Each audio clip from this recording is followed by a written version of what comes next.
En vivo desde el Zócalo de la CDMX, a todo color, de costa a costa, de frontera a frontera, ya está aquí Tenebroso. Esta noche con nosotros, Graco Ramírez. Queda con ustedes su anfitrión, el payaso más tenebroso, sabroso y goloso, ¡Broso!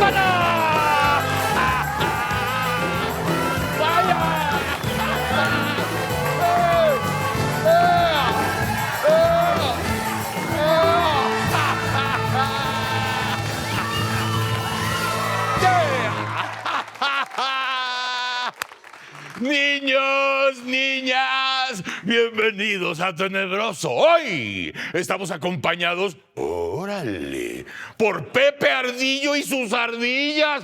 ¡Órale! Chamacas, chamacos, ya que nos tocó vivir en un circo decadente y los grandes circos tienen 3 pistas, vamos a la primera. Pista número 1.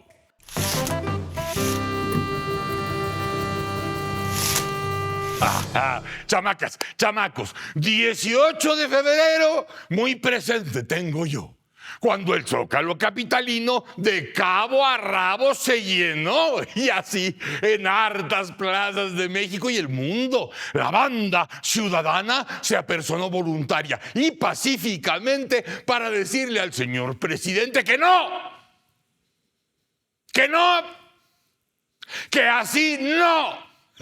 Para estas fechas, después de 5 años de fracasos, desatinos, resentimiento y soberbia, Andrés Manuel, sus alguaciles, sus lacayos y bufones se imaginaban que el país estaría rendido a los callosos pies del diosito macuspano, agradeciéndole sus bondades, sus logros, su honestidad valiente, pero niguas.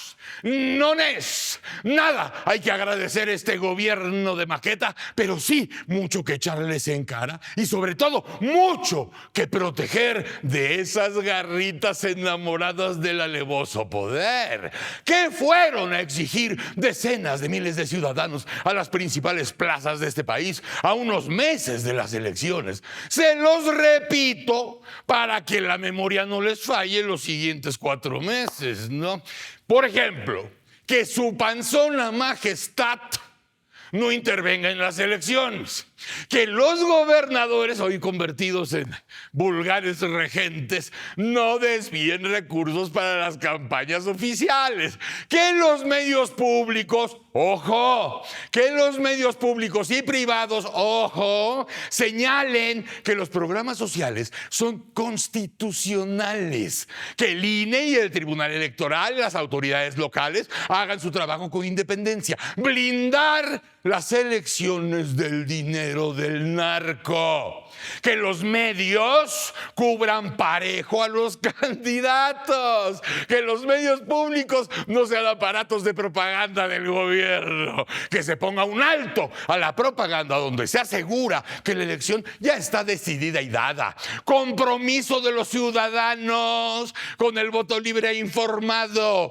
que se difunda la importancia de los votos por diputados, por senadores como autoridades locales, el voto libre. No, bueno, no. Y luego, Lencho Córdoba de Orador, horadando el templo y el templete exclusivos de Tlatoani, las hordas de conservadores, neoliberales, hipócritas, falsarios y aspiracionistas, haciéndose pasar por pueblo, retacando la Plaza Mayor como si fuera suya, reclamando la presencia de una bandera que no se merecen. Y claro, lo que más le dolió al viejillo Labregón fue el coro monumental de narcopresidente, que, aunque no le guste al tutupicho mayor, eso llegó para quedarse. ¡Complot! ¡Guerra sucia! ¡Golpe blando! Grita Andrés Manuel desde Palacio y al unísono su copia al cabrón. Cuando eras opositor, Andrés, el discurso del complot funcionaba porque se exhibían los abusos del poderoso. Ahora Tú eres el poderoso. Golpe blando en contra de tu gobierno. No me chingues, primo hermano. Golpe blando el de ustedes cuando han querido reducir al Estado mexicano en una empresa fantasma y pitera llamada López Obrador y Asociados SADCB. Narcopresidente llegó para quedarse. ¿Cómo? Llegó para quedarse la ciudadanía que exige libertad y democracia, funcionarios profesionales, instituciones que le sirvan, contrapesos, transparencia, rendición de cuentas, resultados, ciudadanos informados, atentos, convencidos de su importancia y sus alcances, participando cada vez que los poderosos pierdan el piso y pierdan el rumbo. ¡Salud! Saludo a todos los ciudadanos y ciudadanas que marcharon y se plantaron. Saludo con esta emoción sus causas, sus hermosos ovarios y sus notorios huevos. ¡Órale!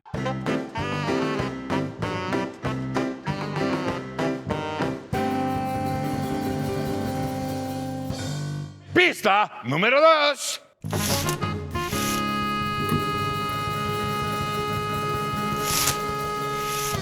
¡Ay, niñas, niños, atención! Un país cuyas instituciones políticas se encuentran influenciadas de manera importante por el narcotráfico y cuyos dirigentes desempeñan simultáneamente cargos como funcionarios gubernamentales y miembros de las redes del tráfico de drogas. Esa es la definición de narcoestado. Y pues sí, mis chamacos, es muy triste, pero llevamos un chingo de tiempo viviendo así. Desafortunadamente, vivimos en un país donde nuestra posición geográfica es privilegiada, tanto para los que trafican como para los que consumen. Sí, Estados Unidos es el país número 1 en consumo de drogas en el mundo. Y nosotros somos la frontera. Desde hace muchas décadas, estas historias de funcionarios coludidos con el crimen han existido desde hace décadas. Entonces, ¿por qué debería de sorprendernos que surja el nombre del presidente más atacado desde Madero en esta terrible lista? Pues porque algunos pendejos, algunos pendejamente, algunos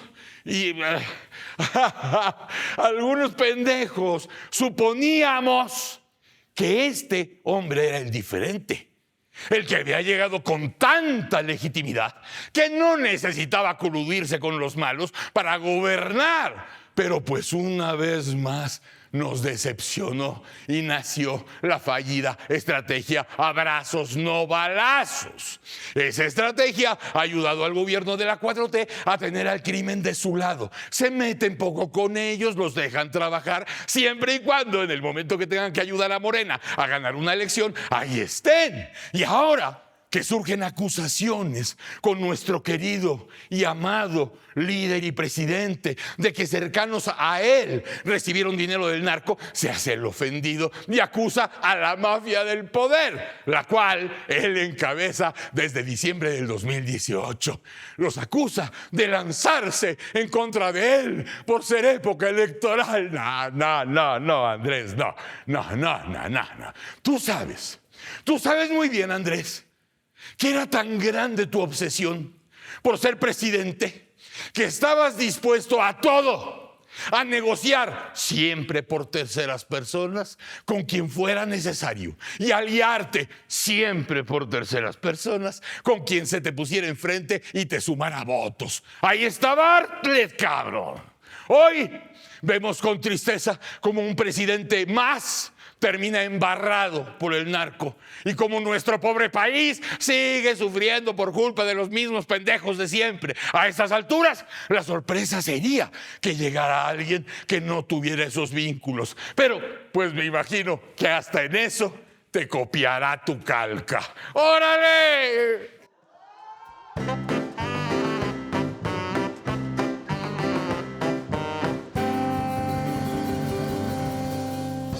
Pista número 3.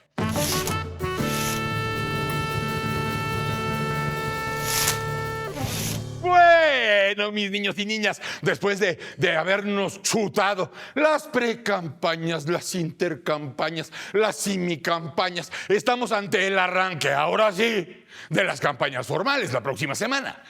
Claudia arranca por el carril izquierdo con todo el apoyo del presupuesto y del presidente. A pesar del barullo de las porras y el ruido de la propaganda, Claudia se nota tensa, acartonada y siempre a la defensiva. Pareciera que quienes la coordinan, le escriben y le aconsejan, estuvieron trabajándole a otra persona y no a ella. Parece mentira que los expertos que la rodean no se den cuenta que ofrecer la continuidad de un fracaso verificado con datos duros no es atractivo ni para la candidata ni para los electores. En el carril de la derecha vemos a Xochitl Gálvez, quien después de un principio explosivo tuvo que lidiar con varias fracturas con los partidos, algunos esguinces provocados desde presidencia y hartas manos negras en su entorno. Hasta donde se sabe, ha logrado iniciar los cambios urgentes en su estrategia y ha comenzado a soltar los músculos, ha conservado su frescura, pero también empieza a ajustar su discurso.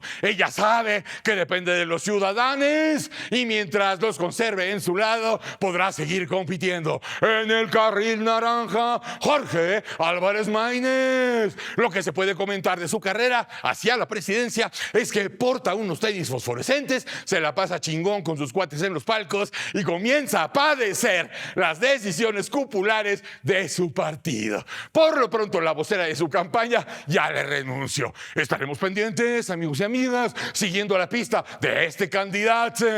¿Tendrá con qué brillar en la competencia hacia el 2 de junio o seremos testigos de su pesadilla dantesca? Por lo pronto, mis chamacos, así arrancará la contienda en estas circunstancias y en estas condiciones. Claudia luchando contra la sombra de su líder y mentor, Xochitl luchando contra la sombra de los partidos, Jorge rumiando los sueños de Dante. Los tres harán lo que puedan y que los bendiga Dios. Lo importante y lo que es tranquilizante es que ustedes ya saben que su voto es el que lo define todo. Y también ya saben que en estas elecciones compiten dos visiones de México. Nada más hay de dos sopas y ustedes lo tienen claro: la democracia o la dictadura. Disfruten la competencia, chingao. Gócenla. Al final será su santa voluntad la que decida quién se queda y quién se larga. ¡Órale!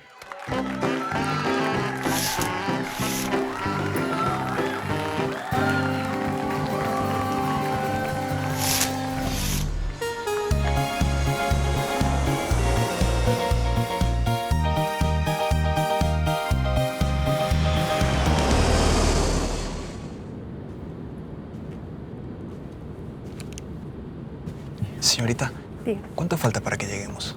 Disculpe, esa información está reservada por 5 años, por seguridad nacional. Ah, caray. Ni hablar. ¿No tendrá algunas revistas, un periódico? Claro que sí, mire, le muestro. Este es el único medio de información autorizado por la aerolínea.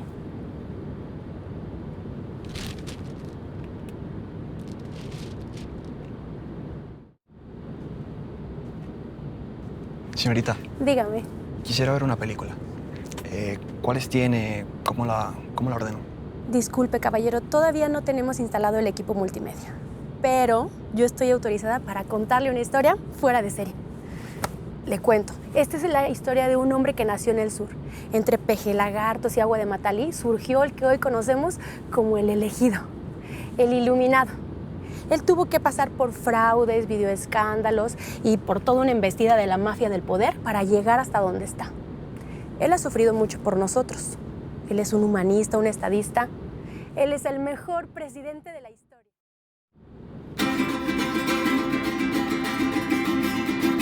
Señorita, ¿cree que puedo bajarle un poco a la música? No puedo dormir. Es nuestra música ambiental, señor. No está grabada. El músico viaja con nosotros. Le voy a comentar que cante más bajito, aunque tenemos prohibido atentar contra nuestras tradiciones artísticas.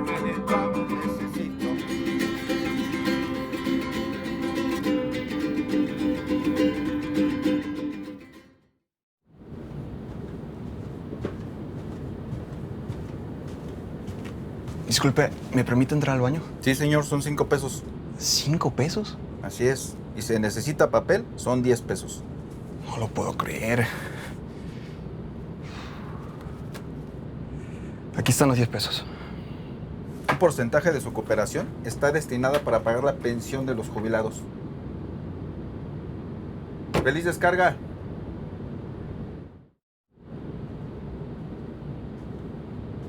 Señorita, Dígame. ¿tendrá algo para comer? Claro, le mando el carrito de servicio.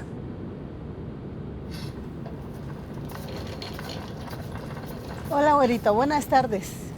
Mire, tenemos tacos sudados, tenemos tamales de frijol, tenemos estas ricas gorditas que son muy mexicanos, o esta rica y deliciosa tlayuda oaxaqueña que está para chuparse los dedos. ¿Cómo ve? ¿Esta? Ok. Provecho.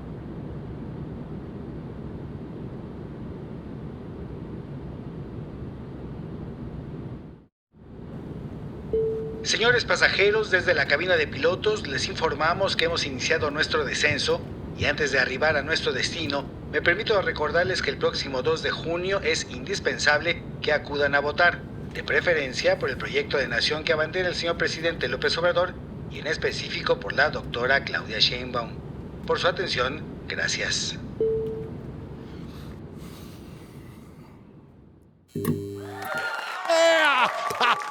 Oigan, mis niños, ahora vamos a ponernos en un plan hasta literario, ¿no? Una cosa, vamos a decir, muy culta y una cosa de muchos alcances. Porque ahorita, como lo hemos comentado cada 15 días, pues sí, la cosa está de la chingada.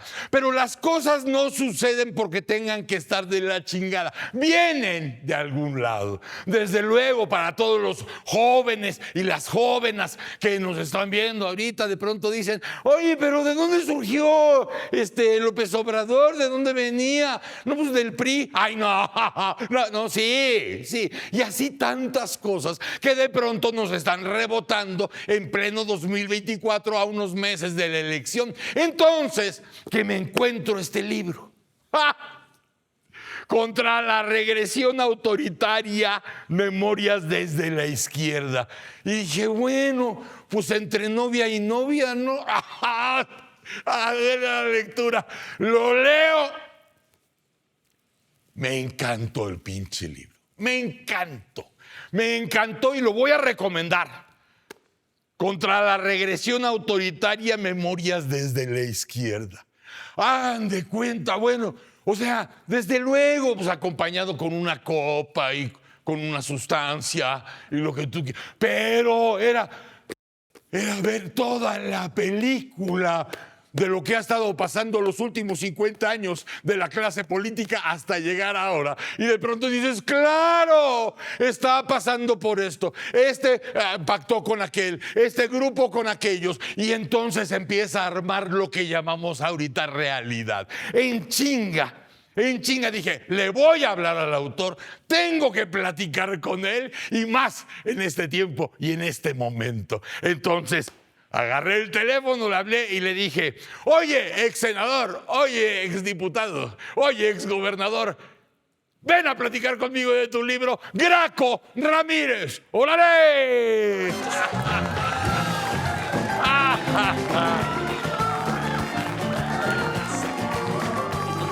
Siga.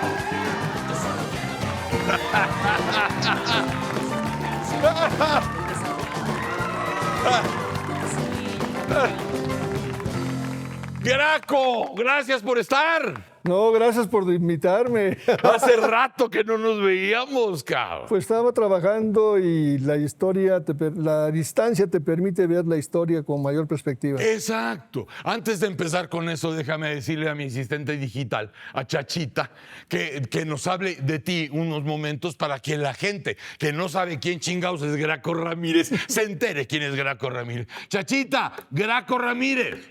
Graco Luis Ramírez Garrido Abreu es un político mexicano, miembro del Partido de la Revolución Democrática. Fue diputado federal y senador de la República por el estado de Morelos durante el periodo 2006-2012 y gobernador del estado de Morelos durante el periodo 2012-2018. Ese es Graco. Oye, me divirtió mucho tu libro. Qué bueno que Tú sabes, o sea, finalmente hay libros que no te mueven, hay libros que dan hueva, hay libros que están mal escritos. Lo escribiste bien y estás contando, vamos a decir, te lo dije, una película en blanco y negro que los viejos como nosotros podemos recordar muy bien. Y la gente que no tiene la edad de nosotros se puede enterar qué es lo que pasó hace 20, hace 25, hace 30, hace 40 años y por qué estamos donde estamos. Así es. Y a mí me marcó el 68 como a una generación, como a la tuya, como a la mía. Nos marcó el 68.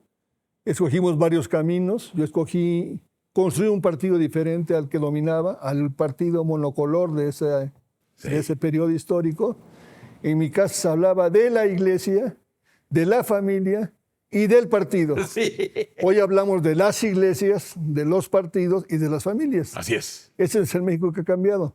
Y ese México me llevó a recorrer el país, a hacer mi carrera. Terminé mi preparatoria en la universidad, seguí mi carrera de abogado en la Facultad de Derecho, la terminé y seguí haciendo el trabajo político por todo el país. Pero ve, para que desde luego no les vamos a contar el libro, ustedes lo van a leer, pero hay cosas del libro que a mí me despierta, y ya sabes que soy un perverso, y sí, lo soy, y que soy un obseso en muchas cosas.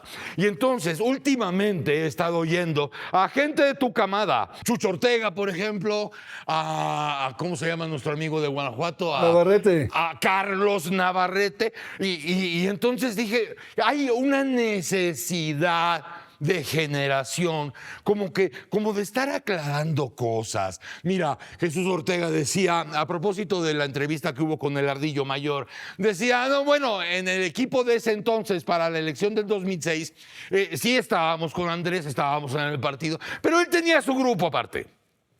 Él manejaba sus cosas aparte, ahí no entraba la perrada del partido, ahí los que decidían lo de las recaudaciones y con quién hacían algún trato, ellos lo veían por su lado. Y menciona que entre esos del grupo estaba Julio Scherer, hijo, estaba Federico Arreola, estaba Esquer, que se ha hecho famoso a base de anécdotas, Esquer, y Carlos Navarrete le decía a un periodista que lo entrevistó, le decía, cuando le preguntaron de la campaña justamente, oiga, ¿y los sobres amarillos? Dice, no, sobres amarillos no, eran maletas,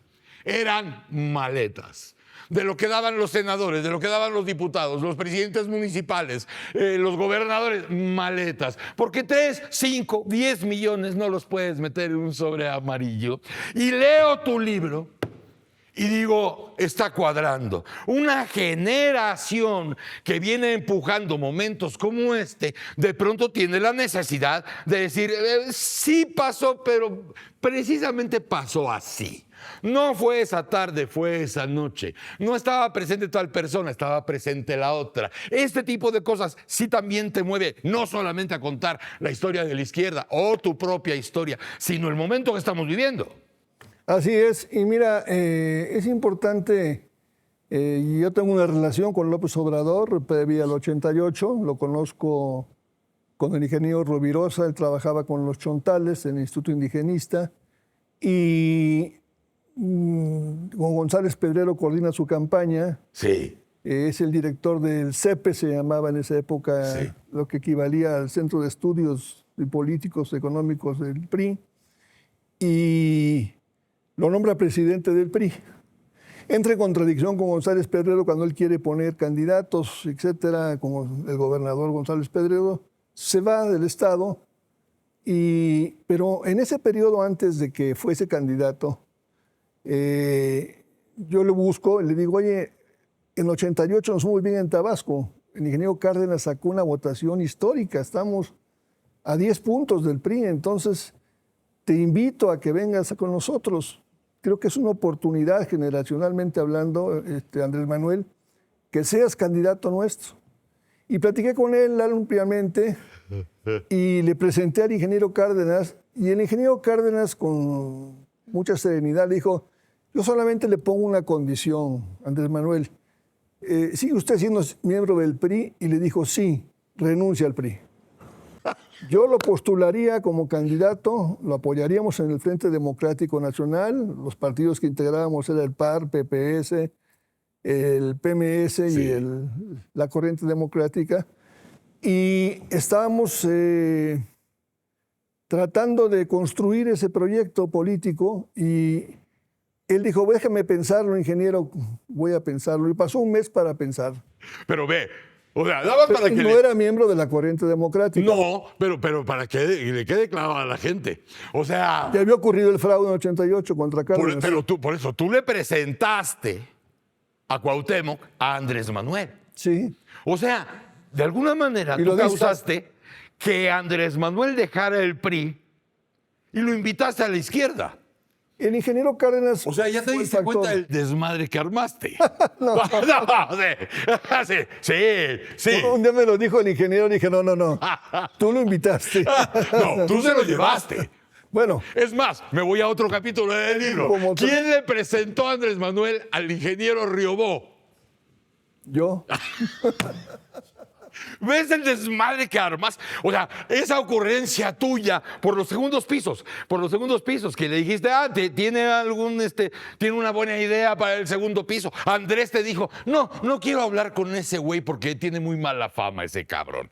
Y le dijiste: no, tiene un buen proyecto. De los 3 que revisé, este es el proyecto que más se acerca. Y entonces conoce a Riobó y acaba la historia en un plagio dentro de la Suprema Corte de Justicia de la Nación. ¿Te das cuenta del desmadre que armaste? No, fue una historia. En ese momento teníamos un proyecto político. Andrés estaba preocupado por una alternativa de conectividad, como no el metro, que era la más cercana a nuestras posturas políticas, sino un segundo piso. Y me pidió en la confianza que yo viera los proyectos. Vi 3, 4 proyectos, como lo voy narrando, con qué empresas y todo. Sí, ahí está. Y llego a la conclusión que es el Riobó, y le digo que es la mejor que he visto. Y se hace después en la oficina de Riobó y de otro personaje que no me acuerdo del libro, el libro que lo El menciona. socio. El socio de Riobó, que ya falleció, por cierto, que se hiciera ahí, se le presentó el proyecto. Sí. Y Andrés Manuel finalmente aceptó. Y yo también tenía el proyecto de alternativa del agua en aquel entonces. Sí, pero ve lo que es Del la ironía agua. de la vida. Riobó acabó siendo más cuate de López Obrador que tú. Ah, no, sí, yo me fui. Pues sí, y él se quedó. Yo me regresé a Morelos al 2002. Sí. Pero también, así como este tipo de cosas, hay otras. Porque tú estuviste reunido con José Francisco Ruiz Massieu Sí, una noche antes que lo mataran. sí. No mames. Pero además estaban reunidos una noche antes del asesinato porque estabas viendo cómo acomodabas mejor a Andrés Manuel en Tabasco. Estábamos acordando. Porque los priistas no querían a Roberto. Y estábamos acordando con el gobierno electo de Zedillo, que ya habían acordado con el Partido Acción Nacional en Guanajuato. Sí, exacto. Ellos querían buscar una alternativa de negociación y de demostración de que tenían interés por caminar con el PRD también, y no veían bien a Roberto Madrazo y querían hablar con López Obrador para ver las medidas electorales que había que tomar para la competencia. Yo hablé con el ingeniero Cárdenas y hablamos con Andrés Manuel. Andrés venía en el primer vuelo de las 6 de la mañana. No, tú le dijiste, cuando hablaste con José Francisco, que consultaste con Cuauhtémoc, Sí. que dijiste, no, sí se puede hacer, podemos platicarlo. Claro. Le hablaste a Andrés Manuel a Tabasco. Sí. Vente en chinga, le dijiste. Era ya la noche. Él tomó el avión de las 6 de la mañana. Cuando llegó a México, cuando salió del aeropuerto, José Francisco Ruiz Massieu ya estaba muerto. Cuando llegó me habló y dice, ¿dónde va a ser la reunión? Puta. Y le dije, no es reunión, acaban de matar al interlocutor. Es velorio, cabrón. Están matando, acaban de asesinar a Ruiz Massieu. Ese tipo de relatos, porque además te mueve al tiempo. Estamos hablando de José Francisco Ruiz Massieu en el contexto de Tabasco, de Roberto Madrazo, que no lo querían en el PRI en ese momento para ese puesto. Pero 6 meses antes habían matado a Colosio, güey. Sí. Habían matado a Colosio y yo pienso que por las mismas razones de su deslinde político, esa es mi opinión, cuando él, en esa pugna con Manuel Camacho, que podría ser el sustituto en un momento dado, Sí.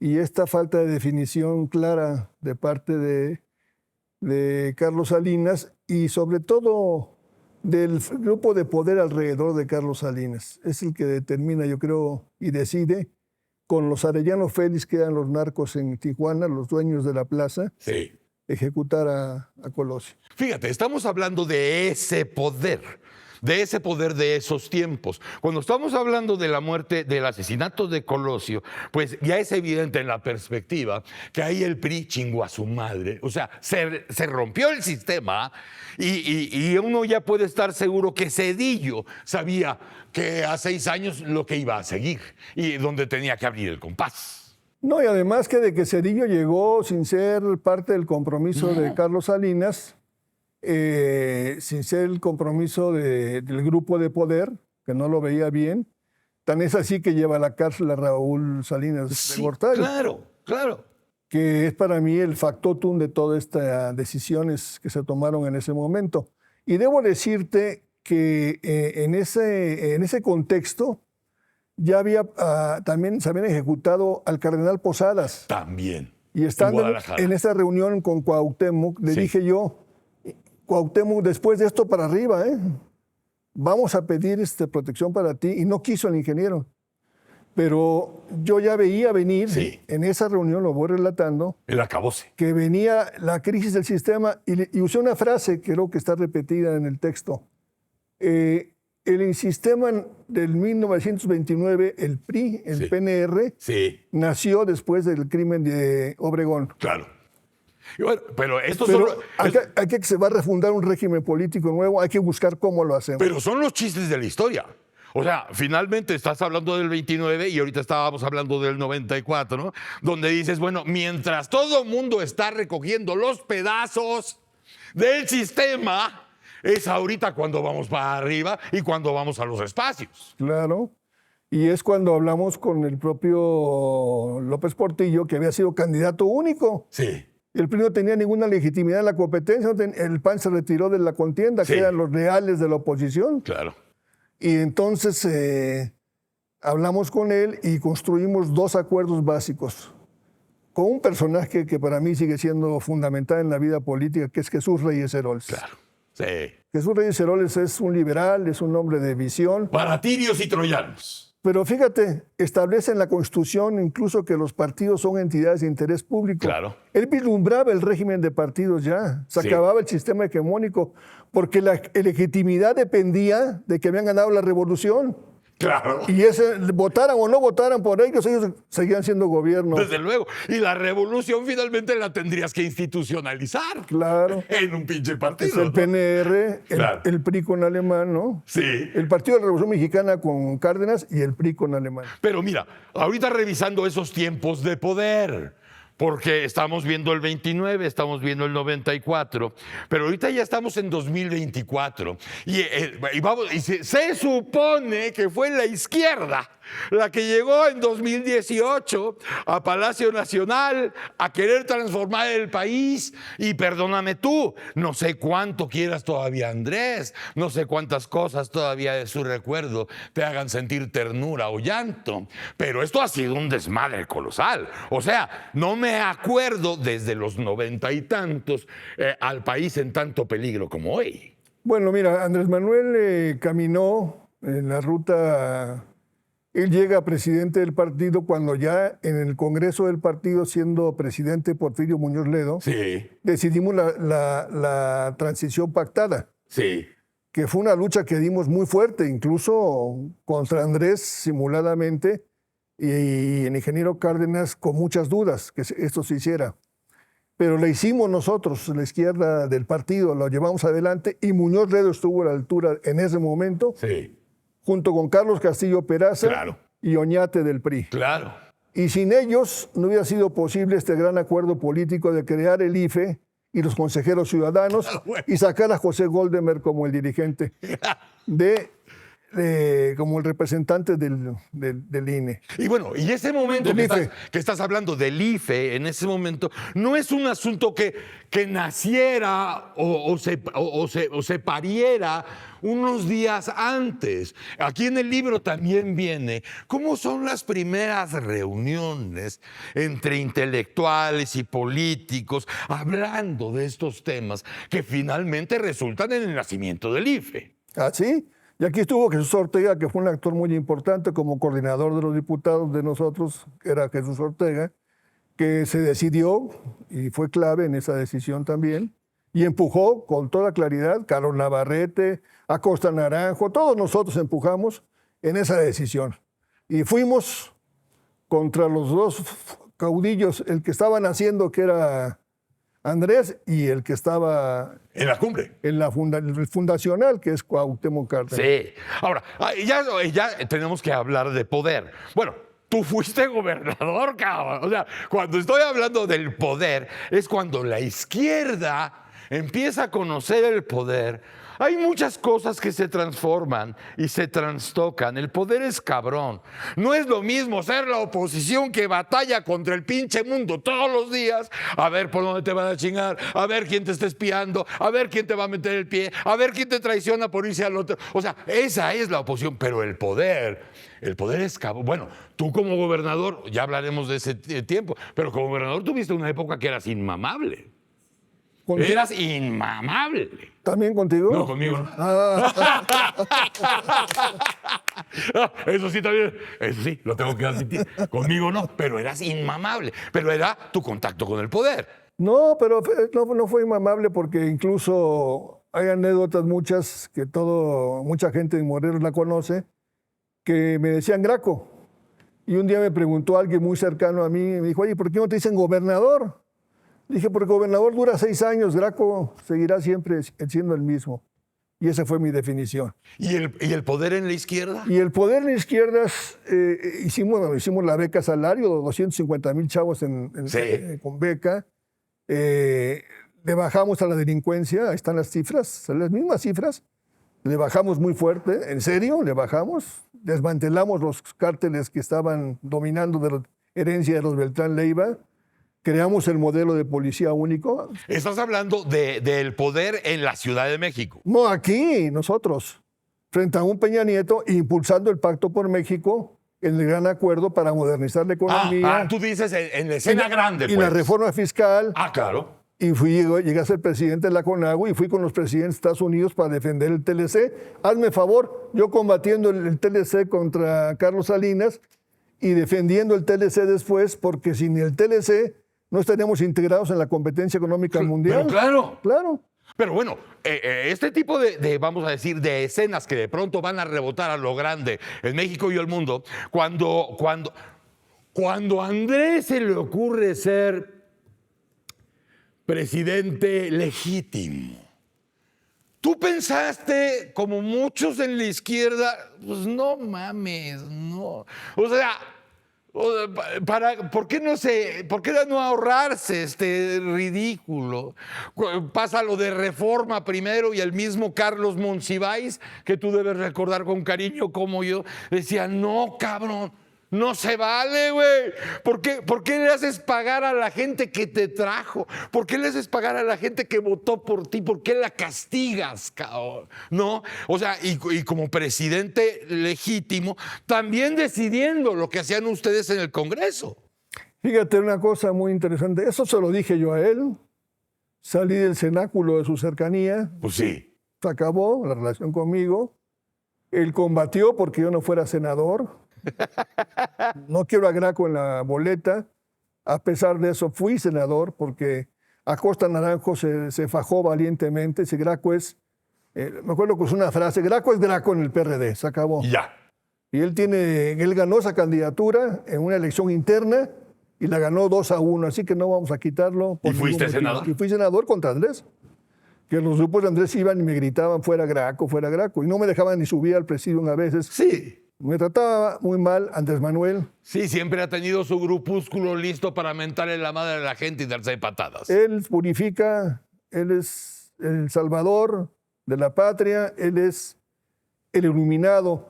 Hay una anécdota que él platicaba mucho, ¿la leíste? ¿Cuál? Cuando se está ahogando en el río Sumacinta. Claro. Él la platicaba, ¿eh? Puta, es una gran anécdota, platícala. ¿La platico? Sí. Esta Compren anécdota el vale la libro, pena. compren el libro mejor. ¿Eh? Compren el libro, no la platico. No, ay, qué cabrón. No, sí No lo te platico. vendas tan barato. No. Esta anécdota pinta muy bien el Mesianismo. ¿El qué? Mesianismo. El mesianismo y la parte más honda de su ser. Eso lo dibuja muy bien. Platícale a la perrada. Yo tenía una gran relación con la madre y el padre de Andrés Manuel. Sí. Incluso mi trato con su madre era de tía. Yo le decía tía, porque ella tuvo mucha cercanía con la familia Garrido, de la cual yo vengo. Claro. Y había un afecto con la familia, con su madre y con su padre. Siempre estuve muy atento con sus hermanos, con Pío, con Pepín, con todos ellos, con Martín, con todos. Y era gente muy esforzada. Tenían una casa de huéspedes en Catazajá, Sí. en los límites de Chiapas y Tabasco, en la estación de tren de Catazajá. Sí. Y ahí ya cada vez que podía pasaba, lo saludaba y había ese afecto. Siempre estuve con Andrés en sus campañas, acompañé su primera campaña, estuve atento cuando llevó las denuncias que hizo contra el gobierno del gobernador de aquel entonces en Tabasco. Sí.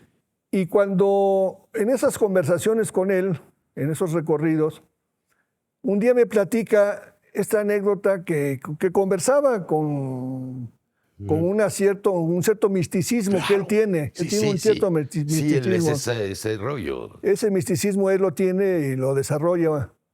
Y dice que se estaba ahogando, que se metió al playón. Cuando bajan el río Sumacinta, Sí, se hacen playones. se hacen playones de la arena, ¿no? Que está... Y ahí la gente se pone a solear y a pasar el rato. No, y la gente nada y se mete a nadar, los jóvenes nos metíamos a nadar, etc. Y Andrés se metió, pero es peligroso porque como son bajadas de agua, Sí. entran corrientes por debajo de la superficie del remolinos. río, los remolinos. Y lo tomó un remolino. Y dice Andrés Manuel platicándonos que él estaba en el remolino y nadaba, braceaba y no podía salir, se hundía y se hundía. Claro. Y entonces dije, Dios mío, me pongo en tus manos. Y Y afloja. salió, afloja y sale. Se acuerda, platica Andrés que se sale. Lo primero que hace es, después de vestirse, irse a ver a su madre y a su padre allá a Catazajá. Era por Balancán, Sí. cerca de Tenosique, en la parte de los ríos de Tabasco. Se va a Palenque, se va a Catazajá y le platica a su madre, platicado por él, y le dice, madre, me acaba de pasar esto y esto. Dijo, hijo, que era ella muy cristiana, leía la Biblia, era una mujer muy apegada a la Biblia. Dijo, hijo, tienes una misión de Dios. Tienes aquí una tarea que cumplir en la vida. A la chingada. Si Dios te salvó, es porque te ha dado una misión. Y él la platicaba. Y siempre me decía, en la intimidad de las conversaciones, que la única preocupación que él tenía era, ¿cómo voy a pasar a la historia? Era una obsesión. La historia. La historia. Sí, Entonces, sí. que todos hicieran lo que tuvieran que hacer para que él llegara sin que él dejara de ser inmaculado. Desde luego. Porque además Dios lo dejó vivir, güey. Y porque él tenía una misión en la vida. Por eso. Pero ¿cómo le explicas a este necio de Andrés decir, oye, cabrón, es que si estás en el remolino y pataleas y braceas, te hunde, te jala, güey? O sea, cuando dejas de luchar, cuando él dice, Dios mío, me pongo en tus manos. Afloja el cuerpo y el remolino lo escupe, cabrón. ¿O no? Pues ojalá lo hagan las elecciones, ¿no? Ojalá lo hagan las elecciones, porque va a pasar a la historia como una regresión y como un autócrata que se niega a reconocer que la democracia que le permitió y que construimos entre todos, las fuerzas políticas, todas, incluyendo el PRI, el PAN, el PRD, todas, construimos las reglas para la equidad, transparencia, el Tribunal Electoral, todo lo que permitió ratificar su elección contundentemente y claramente, la que ha permitido que reconozcan los triunfos en los estados, en las entidades federativas, Sí. donde hoy Morena es hegemónico. Todo ello es una contradicción, porque entonces, ¿qué quiere él? Volvernos al partido único. ¿De dónde salió? De donde salió, o a lo mejor nunca salió. O a lo mejor nunca salió. Nada más es el primor, ¿no? Pero ve, o sea, hay un Ese término. ese PRI autoritario. Bueno, Porque el otro PRI democrático, el PRI que buscaba las salidas con responsabilidad, sí construyó los acuerdos. No se aferró al poder. No fue como Fidel Velázquez, que dijo, si a balazos entramos, a balazos salimos. o Plutarco Elías Calles. O sea, ese tipo de personajes. Porque tú lo mencionas y suena muy cabrón, pero lo mencionas muy bien. Andrés ya llegó a esta atmósfera maldita de algo que podría llamarse, como lo dices tú en tu libro, el nacionalpopulismo. Así es. Esa es la expresión, no es la izquierda la que gobierna. Y los que presumen de izquierda, que están en la izquierda con una convicción en Morena, que están en esa idea de que son la izquierda de Morena, ellos consideran que es la izquierda la que gobierna. Pero si revisamos objetivamente, no es la izquierda de Morena. Hoy, más que nunca, los grupos de poder se han fortalecido económicamente. Sí. La mafia del poder se ha ¡La consolidado. oligarquía! La oligarquía se ha consolidado en A términos económicos. Sí. Y hoy aparece una figura peligrosa que conceptualmente desde la izquierda no puede ser posible. Siendo yo hijo, nieto y hermano de militar, y diciendo que me sentí orgulloso de que el secretario de la Defensa en aquel entonces haya sido el que haya parado el desafuero contra Andrés. Desde luego. Ajá. Realmente lamento que hoy los militares estén ocupando esta actividad económica y constructiva en el país, donde las finanzas públicas no van a resistir. El que llegue, la que llegue, perdón, porque, bueno, Bueno, también hay un Hay un candidato. hombre, hay un Ahorita a hombre. estas horas está pedo, pero... el que Está bien. llegue, Broso, tendrá que afrontar un problema gravísimo. Andrés ha quebrado las finanzas públicas del país. Esta deuda histórica billonaria Sí, de 2.5 billones de pesos sí. es un precedente histórico que también lo va a perseguir siempre. Y sí. Y prometió, yo estuve en psicoanálisis y lo planteo, leyendo a Mitterrand un día. Mitterrand dice que el psicoanálisis es importante para no confundir sus pasiones personales con sus deberes políticos. Bueno, Y cuando tú dices algo que no robo, no miento, no traiciono. no traiciono, no son sino denegaciones. Sí.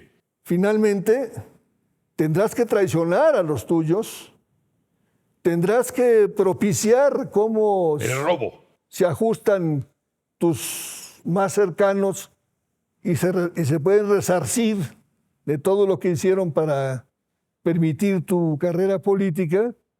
Y tercero, que estás mintiendo. Bueno, hay un amigo que tiene un libro con una contabilidad diaria de las mentiras y las mentiras de todas las Así mañaneras. es. Y esto es una manera de hacer política. Él critica a Goebbels, diciendo que Goebbels decía que repitiendo una mentira 1000 veces se convertía en verdad. Claro. Hoy él ha querido convertir mentiras en verdad. Y por eso pones en tu libro, esto se parece a un nacionalpopulismo. Y esas características, efectivamente a eso voy, no son las de una izquierda, sino de una visión nacional populista que él ha construido Sí. para convertirse en la fuerza hegemónica, y la legitimidad de él va a ser este constante juego de nacionalismo con el pueblo bueno, Sí. porque el otro pueblo no es el pueblo. No, no, no. Para ese pueblo no hay zócalo, no hay bandera nacional, no hay espacio, hay que aplastarlos. Así es. No son adversarios, son enemigos. Para terminar nuestra plática, voy a terminar como terminas el libro. En 2024, ¿por quién votarías? No, ¿por qué votarías? No por quién. ¿Por qué votarías? O votas por una reconstrucción de nuevas reglas para fortalecer los gobiernos de coalición, porque hoy Andrés es la expresión caricaturesca, lo debo decir con mucha responsabilidad, y como dice él, con respeto, Con todo respeto. con todo respeto, a la investidura presidencial. El presidencialismo es caricaturesco con él. Sí. Eso que no recibo a nadie porque está en juego mi investidura, Sí. eso me recuerda a un presidente que me hizo hacer política en 68, que era Díaz Ordaz. Así es. Tendió su mano y dio el golpe. Sí. A otro presidente que dijo que nos preparábamos por la abundancia en Pemex y quebró al país. Así es. López Portillo. Así es. Y todos estos grandes paralelismos, te llevan a que finalmente vas a tener que tomar la decisión el próximo 2 de junio en un gobierno plural que reconstruye el país Sí. con mexicanas y mexicanos que, sin importar partidos, tengamos una visión de país y de nación y de futuro, o empecinarse en una continuidad donde el cacicazgo político Sí. de López Obrador prevalezca otros 6 años. Podríamos calificarlo como hay de dos sopas: o democracia O regresión. o dictadura. O regresión, que es empezar a acariciar la tentación de la dictadura. Me gustó mucho tu libro. Qué bueno que te gustó. Véanlo, léanlo, vale la pena, vale la pena. Yo sé que para muchos decir, ay, leer, qué hueva, sí, pero tenemos que irnos enterando y tenemos que irnos empapando de historia, porque si no conocemos lo que ha pasado, no sabemos en dónde estamos. Y si no sabemos en dónde estamos, ¿qué chingados vamos a ver a dónde vamos? Muy buen libro de Graco Ramírez, Contra la regresión autoritaria, Memorias desde la izquierda. Ustedes saben que yo he presentado aquí muy pocos libros a lo largo de estos años, solamente los que me gustan y que me gustan mucho y que me siento con ganas de recomendar. Graco Ramírez. Y eres un gran lector. Cuídate mucho, qué bueno verte. Qué bueno Niños, verte. en 15 días estaremos con ustedes, pase lo que pase. Acuérdense que en este país, en estos momentos, puede pasar lo que sea, cuando sea. Pero en 15 días estaremos aquí para morirnos de la risa o para bañarnos en llanto. Mis niños, si es por gadgets, es por Latinus. ¡Órale!